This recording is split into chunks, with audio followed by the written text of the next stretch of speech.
Yo, what's up mga ka-idol? For today video, nandito tayo sa bahay namin at wala muna ulit tayong laot dahil masama ang panahon. Yan, medyo lumiliwanag na pero hindi pa mapaglaot kasi medyo malakas pa ang dagat. Maalon pa. Bale, ito pala yung ginawa ng mga nagpapakas sa amin o yung mga nahuli naming isda. Yan guys, binilad na sila para maging tuyo na. Bale, puntahan natin yung iba guys. Nandito pa yung iba nagbibilad pa o nililinisan pa yung isda.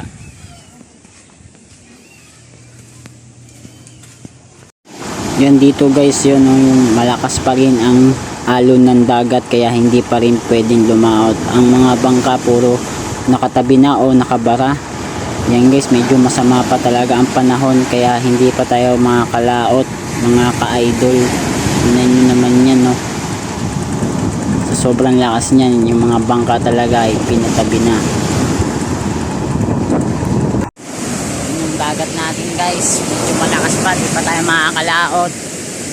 Bali, nandito nga pala sila Idol TV, bibilag ng isda.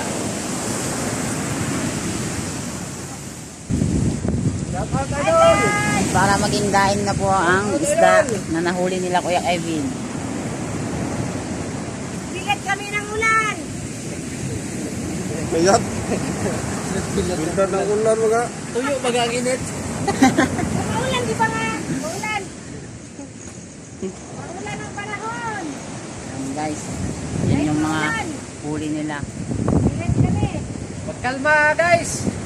Baka makakahuli naman tayo ng marami guys. Yun, pagkalma sisimula ulit tayong lumaot para makahuli. Kahit medyo murang isda, tuloy-tuloy lang tayo para sa ating kinabuhi. Bali guys, pupuntahan din natin yung ibang nagbibilad. Go mga idol.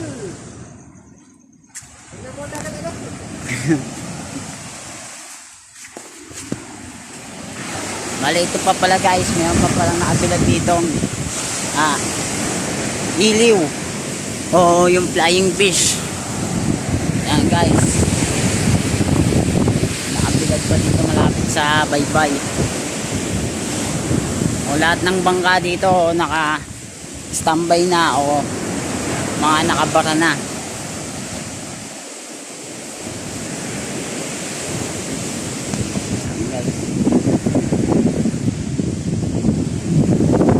So babalitaan ko na lang kayo guys kung kailan tayo pwedeng lumaot o kailan luminaw.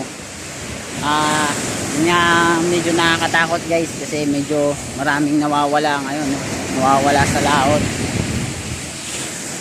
na hindi na mamalayan na may pagyong parating tapos lumaot pa rin hanggang ngayon hindi pa nakabalik o may pinuntahan, hindi pa rin sila nakapunta sa pupuntahan nila. Bali dito lang, hanggang dito lang muna guys, nalako na.